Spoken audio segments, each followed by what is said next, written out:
Hey guys, so I'm back with another video, and today's video is Harry Potter related, if you can't tell from the title. So I recently finished Harry Potter, as we all know. It will be linked down in my November wrap-up. Finally finished the series. So proud of myself.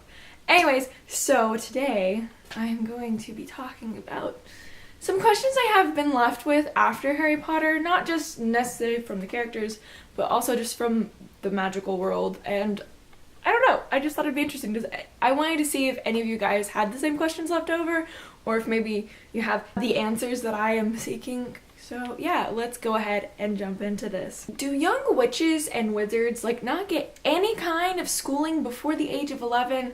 Because 11 is when you go off to Hogwarts, but at the same time, you don't really hear anything. They just kind of stay home. Do they have wizard primary schools?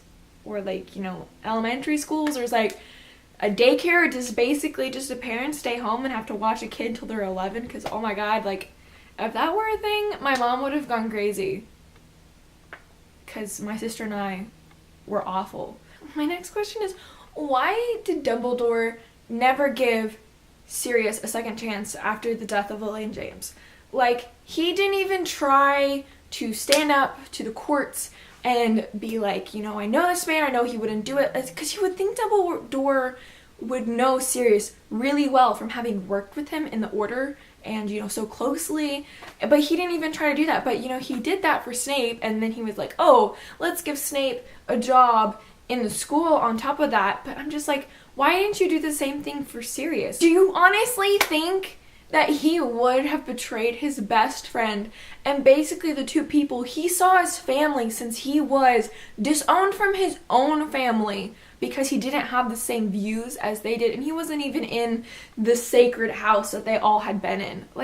You would think Dumbledore would have fought harder to be no, I think, we should look more into this, not just suddenly be oh, yeah, you're guilty, you're gonna spend the rest of your life in Azkaban. Another question, which I feel might be a stupid question, is can heads of houses earn points for their houses as well, or is it strictly students? I understand it probably is strictly students because it's a school and it's the school competition, but you gotta admit, our heads of houses just suddenly I don't know, in their office and whispering 10 points to Ravenclaw and just trying to add more to it? Or is there a spell over it to students have to have earned it? They can't just add points because oh, we're losing, let's bump us up a little bit. Were any of the Weasleys called by the wrong name by professors at their time in Hogwarts? I mean, not just Fred and George, because that's really hard because they're identical twins, but any of the other Weasleys, have you ever been accidentally called, were they ever accidentally called a name by a professor? And it's I don't even besides the red hair, I don't look like them. Not me, because I'm the oldest sibling, but my younger sister has been called Kristen before in school from teachers that had me in the past, and so I'm wondering if that ever happened to them and how annoying that must be. And I'm pretty sure all of the teachers are just ready for all of the Weasleys to be gone because they always seem to all be such troublemakers, except, I mean, we didn't really hear much about Charlie and Bill, but Percy, we know, had a stick up his butt, but you had Fred and George, who literally fucked everything up just because, for the fun of it, and then you had Ron, who just created trouble because he was with Harry and, Voldemort, and Ginny. If I were a professor, I would be so glad for all of the Weasleys to be gone, because they just seem to have trouble follow them. Is Crooked Shanks the Potter's cat? This is a fan theory I ran across, that a lot of people think that Crooked Shanks was Lily's cat, because I think it's mentioned that Lily did have a cat while she was at Hogwarts, and actually there's, in the photo, you see Harry chasing the cat around on the broom, and so they're wondering if Crooked Shanks is her cat, because at the pet store when Hermione got Crookshanks, the lady said he's been here forever and he's an old cat. So I'm honestly really curious, because the way people were explaining it really made me think that it is a very plausible that Crookshanks could have been Lily's cat. Crookshanks also knew Wormtail in his rat form, and he also knew Sirius in his dog form. So I'm pretty much almost sold on this idea that Crookshanks was the Potter's cat. This one question really bugs me. Why do wizards and witches automatically accept magic as the explanation for everything?